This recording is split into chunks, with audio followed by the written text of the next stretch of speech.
영상 하단 더보기란 클릭하시면 간편하게 참여하실 수 있는 링크도 남겨놓을 거니까 이 링크 클릭하셔서 무료 정보방 입장하시기 바라겠습니다. 네, 안녕하세요. 주도현입니다. 오늘 4월 26일 금요일이고요. 오늘도 리플 같이 한번 살펴보도록 하겠습니다. 우선 차트를 보시면 기술적으로 봤을 때는 상당히 좋지 않은 흐름이 단기적으로 이어지고 있습니다. 파란색으로 표시해 놓은 하락 추세 채널 안에서 여전히 움직이고 있고, 또 중간에 지나고 있는 초록색 이 단기 이평선 라인이 빨간색 라인 밑으로, 장기 이평선 라인 밑으로 교차되면서 나오는 데드 크로스가 발생을 했고요. 이 같은 시기에 채널 상단을 돌파했다가 다시 들어오는 트랩이 발생하게 되면서, 이 트랩이 발생하게 되면 통상적으로 이렇게 반대편 채널까지 이동한다 말씀을 드렸기 때문에 하락 흐름이 나오고 있는 걸 확인할 수가 있죠. 이때도 트랩이 발생하면서 반대편 채널까지 이동을 했고, 하단 트랩 발생하면서 상단까지 이동을 했었습니다. 그래서 리플 같은 경우에는 이 중앙선 라인에서 빠르게 추세 전환을 만들지 못한다면 채널 하단까지도 이동할 수 있는 흐름을 보여주고 있는 건데, 일단 최근 이렇게 좋지 않은 흐름은 리플뿐만 아니라 시장 전체가 함께 겪고 있습니다. 여러 가지 악재들이 시장에 겹치면서 이런 흐름이 나오고 있는데, 우선 가장 크게 시장에 충격을 줬던 지정학적 리스크도 여전히 해소되지 않고 남아있고, 예전에 파산한 암호화폐 거래소 마운트 곡스에서도 보유하고 있던 비트코인 물량의 상환 절차가 빠르면 다음 달 진행될 수 있다라는 예상이 나오고 있습니다. 여기에 비트코인 ETF도 전혀 힘을 쓰지 못하고 있는 상황이고, 어제 미국에서는 메타라는 이전 페이스북이었던 빅테크 기업 중 한 곳에서 실적 발표를 했는데 예상보다 좋지 못한 실적이 발표가 됐습니다. 1분기 GDP도 둔화세가 발표가 되면서 여러 변수들이 하방으로 영향을 주고 있다, 이렇게 볼 수 있겠죠. 그리고 리플 같은 경우에는 최근에 스테이블 코인을 올해 발행하겠다 얘기했고요. 이 얘기가 나오고 나서 스테이블 코인이 발행되고 나면 XRP는 설 자리를 잃는 거 아니냐, 이런 우려도 함께 나왔었습니다. 다만 리플의 최고 기술 책임자 데이버드 슈워츠는 이 스테이블 코인 같은 경우에는 미국 달러와 1대1로 함께 움직이는 코인이기 때문에 자산을 오래 보유하는 경우를 제외하면 별다른 이점이 없다. 무엇보다 효율적인 XRP 결제 솔루션을 채택하는 것이 중요하다라면서 이런 우려에 반박을 표하기는 했습니다. 다만 이런 부분이 시세에 크게 영향을 준다고 볼 수는 없겠고, 여전히 리플은 SEC와의 소송 이슈가 어떻게 마무리되냐에 따라서 가장 크게 시세에 변동성을 줄 수 있다, 이렇게 볼 수 있겠는데요. 최근에 리플이 법원에 제출한 이 소송 서류가 공개가 됐습니다. 일단 어제 공개된 서류는 37페이지가 넘어가고 첨부 자료들까지 하면 180페이지가 넘어가는 자료입니다. 그래서 일단 핵심만, 우리가 중요한 내용만 말씀드리자면, 이전에 SEC가 먼저 제출한 자료에서는 리플의 벌금 20빌리언, 이게 2조가 넘는 3조에 가까운 벌금을 요구했습니다. 그런데 리플 같은 경우에는 어제 공개된 이 답변서에서 어떠한 민사소송에 대한 벌금도 10밀리언, 한화로 140억 정도를 넘지 않아야 한다라고 주장을 한 거죠. 그래서 이 기사 내용도 보시면 SEC의 20억 달러 벌금 제한은 암호화폐에 대한 지속적인 협박의 증거다. 따라서 1,000만 달러가 적당하다, 이렇게 얘기를 했고요. 이 자료에서 이전 사례들도 리플이 직접 언급한 바가 있습니다. 그래서 제가 이 기사 전에도 보여드렸었죠. SEC의 벌금을 낸 대형 프로젝트들 사례에 대해서 여기 나와 있는데, 리플에서도 언급한 첫 번째 사례는 바로 이 블록원 EOS 사례였습니다. 블록원은 당시 전체 투자금 40억 달러에 6천분의 1에 불과한 벌금 2,400만 달러에 합의를 했죠. 지금 진행되고 있는 SEC와 리플의 벌금 합의 과정에서 리플은 기관 투자자들에게 판매한 XRP에 대해서 지금 벌금을 지불해야 되는 상황입니다.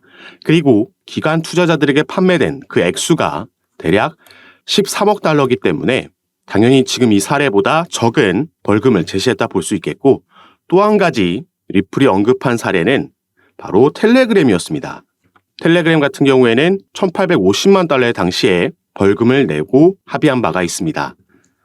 그래서 리플도 이제 답변서를 제출했기 때문에 다음 스케줄에 따르면 이제 5월 6일에 다시 한번 SEC 측에서 여기에 대한 답변 의견서를 제출을 해야 됩니다. 다음날 만나서 미팅을 가지고, 그래서 가릴 거 가리고 여기에 대한 협의를 한 이후에 5월 8일 날 이 문서가 또 공개될 예정입니다. 그리고 SEC가 이 5월 6일 날 제출하는 의견서에서 명확한 반박 논리가 없을 시에는 지금 법원에서 강제 합의 명령이 나올 가능성도 높다라고 지금 보여지고 있는 상황인 거죠. 그래서 또 한 번 약 보름 후에 이 일정이 리플 시세에는 상당히 중요하게 작용할 수 있는 요인이다 보여지는 부분입니다. 당연히 이때도 공개가 되면 가장 빠르게 카톡방에서 이 내용도 공유해 드리면서 아마 이때는 이 내용이 공개되고 나면 어제보다 크게 리플 시세의 변동성을 가져올 가능성이 높다라고 보여지기 때문에 미리 카톡방 입장하시고 이런 정보들 받아보시면서 대응하실 준비하시면 좋을 것 같습니다. 카톡방 참여는 이 영상 밑에 더보기란 클릭하시면 제가 링크 2가지를 남겨놨는데요. 현재 여러분들께서 영상을 핸드폰으로 시청하고 계시다면 위에 있는 첫 번째 링크 클릭하시면 저에게 문자 보내실 수 있도록 화면이 전환될 거고, 여러분들께서는 전송 버튼만 눌러주시면 제가 이 문자를 확인하는 대로 순차적으로 연락드려서 카톡방 초대를 도와드릴 겁니다. 그리고 문자 전송이 힘드시거나 현재 영상을 컴퓨터로 시청하고 계신 분들은 밑에 있는 두 번째 링크 통해서도 동일하게 참여가 가능하시니까 여러분들께서 편하신 방식으로 연락 주셔서 리플 관련된 새롭게 나오는 소식들, 그리고 대응 외에도 또 여러분들께서 보유하고 계신 다른 코인들, 그리고 거시경제 이슈들도 받아보시면서 투자 판단에 참고하시고 매매 진행하시면 더욱 좋을 것 같습니다. 그래서 일단 단기적으로는 리플은 당연히 이 소송 이슈가 어떻게 진행되냐에 따라서 S이슈와 리플이 합의를 하든, 아니면 법원에서 강제 합의 명령을 내리든, 아니면 합의 없이 정식 재판으로 회부되고 대법원까지 가든, 일단 소송 이슈가 단기적으로는 변동성을 크게 가져올 수 있는 요소이지만 중장기적으로 봤을 때 리플은 우리가 추가로 또 기대해 볼 수 있을 만한 상승 재료가 남아 있습니다. 그래서 이 부분도 같이 한번 살펴보고 설명해 드릴 텐데, 자, 리플 같은 경우에는 2월 초에 미국 내에서 다시 송금 사업을 재개하겠다라는 발표를 했고요.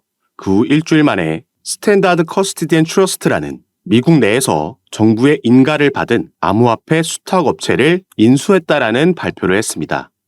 자, 리플은 2020년도 12월 달에 SEC에서 미국의 증권거래위원회에서 처음 리플의 소송을 제기하고 나서 미국 내 사업을 철수할 수밖에 없었고, 그래서 많은 거래소에서도 상장 폐지되는 악재가 잇따라 나왔습니다. 이 이후부터는 리플의 대부분의 수익은 미국 외에서 발생을 했었고, 그래서 비교적 최근까지도 리플이 본사를 유럽이나 두바이 쪽으로 옮길 수도 있다, 유럽의 영국이나 아일랜드에 이런 부분을 실제로 알아보고 있다라는 뉴스들도 나왔습니다. 그런데 2월 달 들어서면서 미국 내 사업을 재개하겠다라는 발표를 한 거고, 실제로 그런 움직임을 가져갔다라는 거죠. 자, 그러면은 리플이 왜 이 시점에서 어떤 걸 믿고 다시 미국으로 돌아와서 사업을 재개하려는 건지, 이 부분이 오늘 말씀드릴 중요 포인트가 되겠습니다. 자, 리플 관련해서 최근 이런 소식이 전해졌습니다. 코인뉴스를 비롯한 국내 매체에서는 크게 다뤄지지 않았기 때문에, 속보로도 전달되지 않았기 때문에 모르시는 분들이 많으신데, 자, 코인베이스라는 미국의 암호화폐 거래소에 리플이 이 선물 시장에 새롭게 상장이 됐습니다.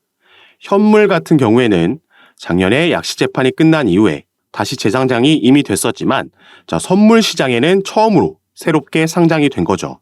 자, 여기서 리플과 코인베이스의 관계를 간략하게 말씀드리자면, 자, 미국에는 이 디지털 커런시 그룹이라는 DCG가 있죠. 가장 유명한 암호화폐 벤처 캐피탈이라고 보시면 되겠고, 여기에 설립자이자 CEO 베리 실버트는 제2의 워린 버핏이라고 평가받는 이 암호화폐 업계에서 꽤 중요한 인물입니다.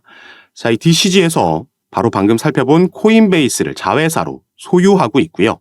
또 이 DCG는 리플의 지분을 보유하고 있는 기업입니다. 이렇게 미국 내 기업들끼리 연관이 되어 있다는 걸 먼저 말씀을 드리는 거고, 이 디지털 커런시 그룹은 코인베이스와 리플뿐만 아니라 그레이스케일도 소유하고 있고, 여러 다른 기업들의 지분을 보유하고 그 중심에 서 있는 기업이죠. 자, 그리고 코인베이스 외에도 최근 미국에서 새롭게 문을 연 거래소가 하나 있습니다. 바로 여기에 나와 있는 EDXM, EDX 마켓이라는 거래소인데요.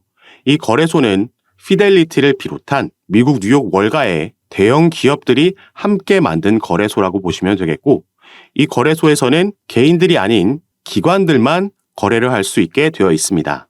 비교적 최근 작년 6월 달에 6월 22일부터 거래가 시작된 거래소인데, 이 대형 자산 운용사들이 함께 만든 거래소다 보니까 출시 전부터 엄청난 주목을 받았었고요. 이 EDX 마켓이 출범할 당시에 상장이 되고 거래가 가능했던 코인들은 이렇게 단 4개의 코인만 있었습니다. 자, 비트코인, 이더리움, 라이트코인, 그리고 비트코인 캐시, 이렇게 4개의 코인만 거래가 가능했었는데, 자, 이 중 비트코인 캐시는 작년 11월 달에 상장 폐지가 됐죠. 그래서 당시에 떠돌던 루머가 바로 EDX 마켓에서 비트코인 캐시가 상장 폐지됨에 따라서 그 비어있는 자리에 리플이 추가될 수도 있다라는 루머가 돌고 있었습니다. 다만 이 부분은 실제로 진행되지는 않았고 당시에 그렇기 때문에 시간이 지남에 따라 조금 이 루머가 수그러든 모습을 보이고 있는데 자 그런데 코인베이스에서 이 리플을 선물 시장에 신규 상장했다라고 조금 전에 말씀을 드렸죠. 이게 얼마 전인 2월 23일 날 이런 일이 있었던 거고요. 그래서 우리가 코인베이스의 홈페이지에 가서 이 선물 시장 쪽을 살펴보면 자, 이 영구 선물 시장 쪽에는 상장되어 있는 코인들이 많지 않고요. 그래서 밑에서 이 소개되어 있는 코인들을 보면 단 4개의 코인밖에 없습니다. 자, 이 코인들은 비트코인, 이더리움, 라이트코인, 그리고 최근 추가된 바로 리플의 XRP죠. 자, 위에 3개의 코인, 방금 우리가 살펴본 코인들이죠. 바로 이 EDX 마켓에 이제 비트코인 캐시가 상장 폐지되고 나서 남아있는 3개의 코인들입니다. 비트코인, 이더리움, 라이트코인. 지금 이런 연관성이 보이고 있는 거고요. 미국의 증권거래위원회 위원장 이 게리 갠슬러라는 인물도 작년에 이러한 발언을 했습니다. 자, 비트코인, 이더리움, 라이트코인, 비트코인 캐시는 증권 여부를 장담하기 어렵다. 이렇게 발언을 한 거죠. 자, 이 4개의 코인도 아까 우리가 살펴봤던 EDX 마켓이 출범할 당시에 상장되어 있던 그 4개의 코인들입니다. 그리고 현재는 우리가 살펴봤듯이 비트코인 캐시는 상장 폐지가 된 거고 바로 이 자리에 리플의 XRP가 상장될 수 있다라는 전망을 해보고 있는 거죠. 리플이 계획을 바꾸면서 미국 내 다시 돌아오겠다, 미국 내 사업을 재개하겠다 발표했던 그 배경에는 여러 미국의 대형 기관들, 당장 EDX 마켓에도 피델리티를 비롯한 기관 투자자들이 대거 함께하고 있고 또 DCG, 여기에 코인베이스까지 전부 미국 내 대형 기업들이죠. 리플과 하나같이 연관성이 있는 기업들이고 그래서 우리가 기사나 속보에서 많이 찾아볼 수 있는 뉴스가 리플의 시세는 하락하고 있지만 이런 저점대마다 고래들, 기관 투자자들은 매집한다라는 기사를 많이 볼 수 있었던 겁니다. 당연히 이 기관 투자자들은 이러한 주요 내용들이 오피셜하게 뉴스로 발표되기 전에 미리 그 소식을 알 수밖에 없겠죠. 그래서 우리가 다른 코인들에서도 볼 수 있는 게 갑자기 급등하는 코인들이 있는데 왜 오르지 하고 몇 시간 뒤나 다음 날에 이 코인이 어느 거래소에 새롭게 신규 상장된다라는 속보가 그때서야 뜨는 거 많이 경험해 보셔서 아실 겁니다. 그리고 지금 SEC와 진행하고 있는 소송 같은 경우에도 리플에게 불리할 게 전혀 없는 상황입니다. 최근 이 소송 관련 이슈로는 이 SEC의 책임 변호사가 리플과 코인베이스의 소송을 담당하고 있던 암호화폐 소송부서 책임자 이 라단 스튜어트가 SEC를 떠났다는 소식이 전해졌고요. 그러면서 화이트앤케이스라는 최근 피델리티가 비트코인 ETF 서류를 제출할 때 여기에 자문을 제공한 로펌에 새롭게 이직을 하게 됐다는 소식이 전해졌습니다. 그리고 직접적으로 SEC와 리플이 벌이고 있는 소송 외에도 제가 이전 영상들에서 말씀드렸던 지금 SEC 내에서 진행되고 있는 이 조사 결과에 따라서 이 조사라는 건 2021년도에 인파워 오버사이트가 SEC를 상대로 소송을 제기했던 전직 SEC 관리들이 리플과 XRP에 대한 편견을 가지고 있다는 주장, 여기에 대한 조사가 진행되고 있는 거고요. OIG가 이 수사를 진행하고 있는 여기서 불법 행위를 발견하게 되면 SEC는 항소 계획을 종료할 수 있으며 당연히 이건 리플에게 호재로 작용을 할 겁니다. 이것뿐만 아니라 함께 진행되고 있는 SEC와 코인베이스의 소송에서 코인베이스는 현재 SEC가 미국 암호화폐 거래소를 규제할 법적 권한이 없다라고 주장하면서 기각 신청서 모션 투 디스미스를 제기를 한 상황입니다. 그리고 이 부분은 언제든지 법원 판결이 지금 나올 수 있는 상황인 거죠. 이 소송을 관장하고 있는 판사는 이미 양측의 구두 변론까지 다 들은 상황입니다.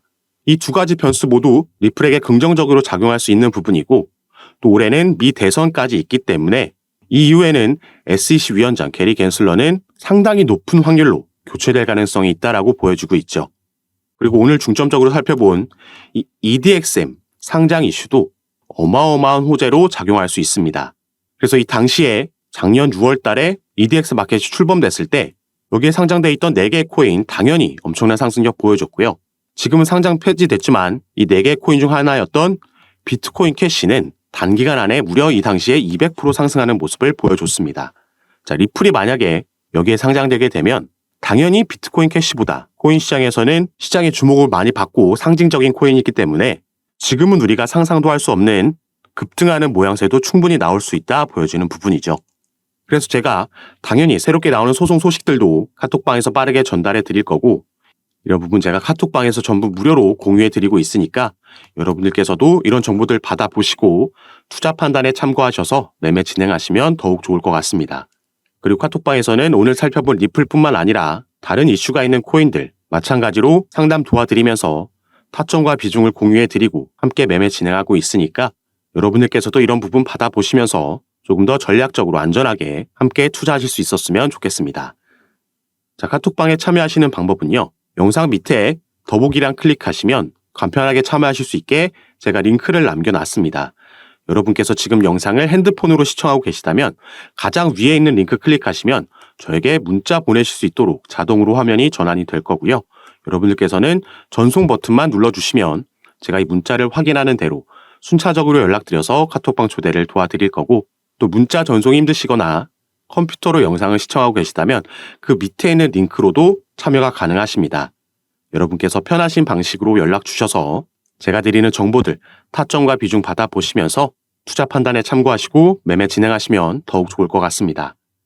자, 그럼 오늘 내용이 여러분들께 도움이 되셨으면 하는 바람으로 영상 마무리하도록 할 거고요. 저는 다시 카톡방에서 여러분들 대응 도와드리고 상담 도와드리면서 찾아뵙도록 하겠습니다. 감사합니다.